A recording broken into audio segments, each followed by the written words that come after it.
Alright, we are back again with another tips video, and this time I want you to focus on these 5 tips to help you become more consistent in the game of golf and to break that score that you are chasing, whether it be 100, 90, or maybe even 80. I'm going to give you these 5 tips to really help better your game and to make you an all-round more consistent golfer. The first tip I wanted to talk about is taking a practice swing. This is very important. Why, you may ask, and that is because you have 14 different clubs in your bag, all at different lengths. So why not go ahead and take a practice swing? It doesn't cost you anything.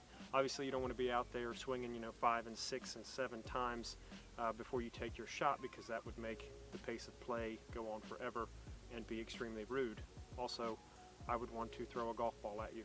Stand behind your ball, take a quick swing, get a mental picture of how you want the ball to travel, and then execute that shot. Alright, so the next thing I wanted to talk about is practice under pressure. And what I mean by that is you need to simulate the type of situations you would be in when you're playing a normal round. So for instance, if you're on the green and a 3-foot putt is the difference between you scoring a 99 or an 89 and breaking either 100 or 90, which is a huge goal for most golfers, then 3-foot putts can seem to be a lot more difficult than they actually are. But if you practice under pressure and tell yourself that each 3-foot putt that you practice on the putting green is for that last stroke to get you underneath that 100 or 90 score, it's going to be all the easier to actually make that when you need to in the round. Another thing you need to do is to locate your weaknesses during your round.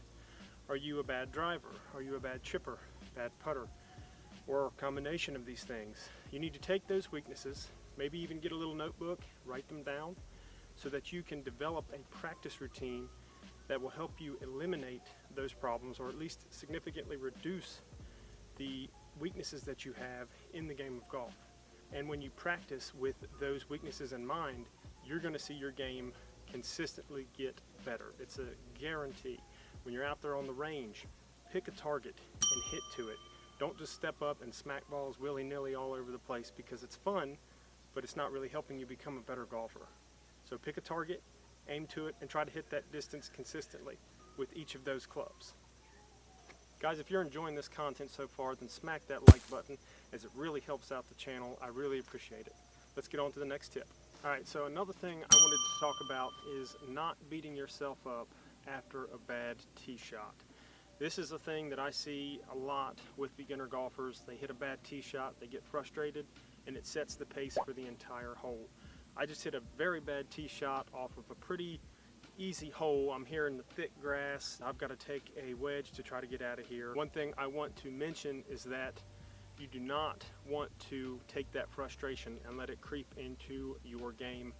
A good example of that is club selection. I'm actually in the deep grass here, and in order to make up some ground from a bad drive, I would want to get my 3-wood and try to hit up close, to where I'd be normally on my second shot, but that's not going to be good for me, especially in this grass. So I'm actually going to take a wedge or a 7-iron here and just try to get back in play and play smartly and not in a frustrated state of mind, because that's going to cost me significant strokes. The last tip I have for you guys is to not count your score during the round. And what I mean by that is when you get to hole number 16 or 17 and maybe you see that, okay, you've got to make a birdie or a par or a bogey to be able to break either 100 or 90 or a score that you've set for yourself, that can put a lot of pressure on you.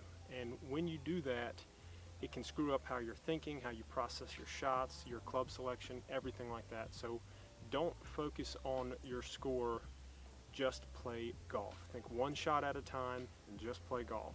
And then at the end of the round, add your score up. You may be surprised. I'm pretty confident you will be if you follow these 5 tips that I've given you, so that you become a more consistent golfer, a better golfer. If you're looking for more tips and tricks to break 100, then check out this playlist right here. I've got a bunch of videos there to help you get there, get past that 100 number, have you start shooting in the 90s and aiming for the 80s.